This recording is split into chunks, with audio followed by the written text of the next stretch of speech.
So I'm in my kitchen and we are in the process of decluttering this home and selling and moving on to bigger and more beautiful things. So today, as always, as any day, I'm always deep in thought and always processing what I do and the decisions that I make. And I landed on someone asking what was the breaking point of me finally quitting my job and walking away, not knowing that if I would find another job, if things would work out the way that I hoped they would. But all I knew at the time is that my spirit felt very stifled. One thing I realized about myself is that I am a procrastinator. For some reason, I do well under pressure, and I kind of thrive in organized chaos, per se. And the thing that frustrated me about my work environment was that everyone wanted to control the outcome. And this is happening during the pandemic. And of course, during the pandemic, things were out of our control. But 2021, 2022, things didn't get any better. And I was in a manufacturing company. So we were at the mercy of, actually we weren't manufacturing, we were distributor. So we distributed for companies that manufacture products that we use to build products to sell to our customers, and then for our customers to their end users. So that's how the flow went. But a lot of these products were manufactured in Europe.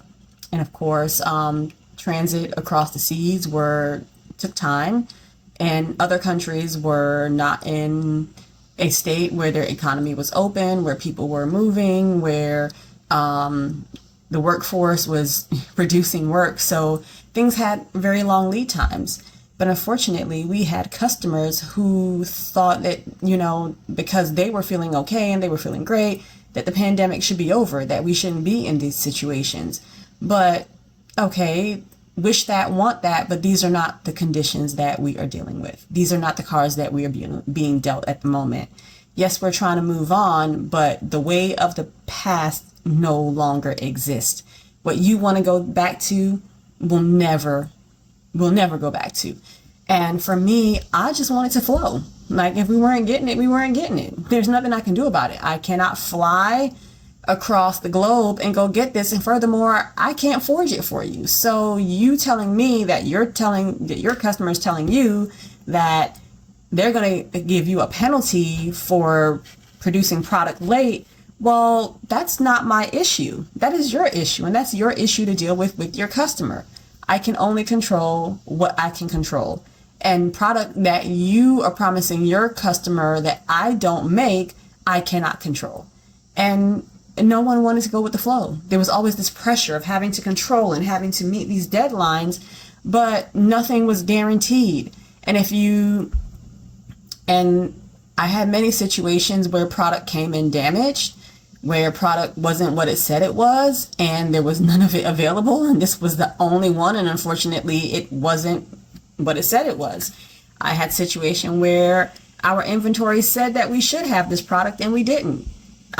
We had it was just a lot of shit that was going on that was beyond our control, and the powers that be in our company wanted to control everything. They wanted to control the variable. They wanted you to predict what you were going to invoice in that month, and they wanted you to make sure you sent everything. And the thing is that a lot of the times we had so many uncontrollable variables. Things would seem to be okay, and then something would happen. And the promised date, as we called it, that we quoted, we couldn't, because shit didn't arrive on time. If it arrived on time, it was destroyed, or it wasn't what it was said it was it wasn't what it said it was. Or we had personnel that had lives and they needed to take time off, or they were sick, or they had other obligations. But I just wanted to flow.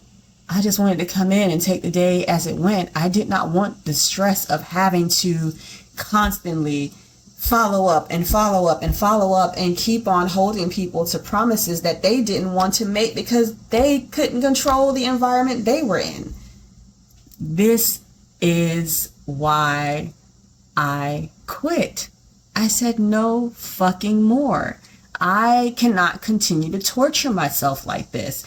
You people want to put the weight of all of these unvariables on my shoulder and expect me to produce, and when I don't produce, I'm doing something wrong. But this is the same shit I've been doing for the last 15 fucking years that has been working prior to these variables that we've been dealing with. So it's not me. I'm doing the same shit. It's always worked. Same formulas, but there were other things that are beyond my control that were not existing back then. Delayed parts, labor issues, material shortages. That was not a variable back then. Right now, what we're dealing with are conditions that we cannot control. And you're wanting me to stress the fuck out, trying to produce something that I didn't even promise. No fucking more. And I apologize for my foul language, but just speaking about it makes me very upset. And of course, you know, the executives, their lives are unchanged. They still continue to carry on as if nothing happens. The only thing that impedes them from that is if they're out and about and things are not available. You know, if you want to go to a restaurant, people are not there. If you want to go to Disney, it might not be open. Shit like that, first world shit. But everything else, they're not worried about it, because guess who's worrying it? The crap down the totem pole, the low man on the totem pole. And if things don't go right, whose fault is it? Mine, for not controlling variables that I can't fucking control. Tell me, is that fair? Tell me why anyone should subject themselves to that on a daily basis. Is that not torture? Would you willingly allow yourself to be tortured in that manner? It is torture. No, you wouldn't willingly, but for some reason we do. And I know why, because it's money. Money to buy things that they tell us that we need. This very machine that I'm communicating with you on, we've been told that we need it. But if we return to simpler things, which is kind of hard, because we condition ourselves to be comfortable with the conveniences of modern life, which I mean are okay. But at the same time, we can live simply, and these things are really not necessary for existence, because without them we still live, we still breathe, we still think, we still feel. The world carries on. So this is a precious gift that we have. That's life. It's very precious. And if you are willing to first heal yourself of the things that keep on telling you that you must subject yourself to this, rid yourself of attachments that tell you that this is the only way to exist, and tap into who you were created to be. You have beautiful, unique, and special gifts that were given to you from the Creator, our God Almighty. And this universe is ready to support you when you believe that you are in control of your reality. But if you continue to let life live you, that's what you're going to get. If you continue to tell yourself this is it, that will absolutely be it. But if you're courageous enough to say that my life is worth more than whatever this is that's fighting against that inner spirit of yours, take a chance. What's the worst that can happen? I mean, if you are supported by the universe, trust me, those things that you think are worse are lessons to be learned. And if you're open and receptive and conscious and intentional, you see the value in some of these things that we find that may be difficult. You learn. And from learning, when you go through it or you proceed on in life, you have experience. And experience is a great teacher. Remember, life is practice. We practice it every day.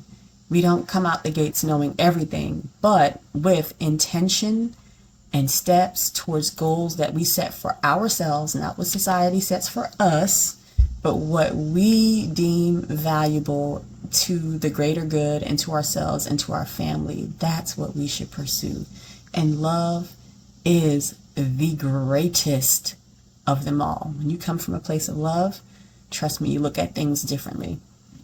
When you come from a place of love and compassion, you no longer see people in their faults. You just see people that are hurt, people that want to be free, and you no longer judge, and you no longer have a pessimistic outlook, but you do have optimism because there is beauty out there. Oh gosh, there is beauty out there. Trust me. Take a chance on yourself. That's all I'm saying, kids. Take a chance on yourself. If your if your spirit feels conflicted and you feel like you're in this Groundhog's Day of get up, eat, traffic, work, children, if it's mundane and it's uninspired, I can't even talk properly, uninspired, and you feel stagnant and you feel like there's just no hope, that is your sign to start leaning into who you were created to be. Anyway, I've rambled on for too long, 10 minutes in, but I hope you find value in what I've said. And if it resonates with you, reach out to me. I'll be more than happy to listen to what's going on and not give advice, but just share my journey with you. Till then, peace and love. Bye.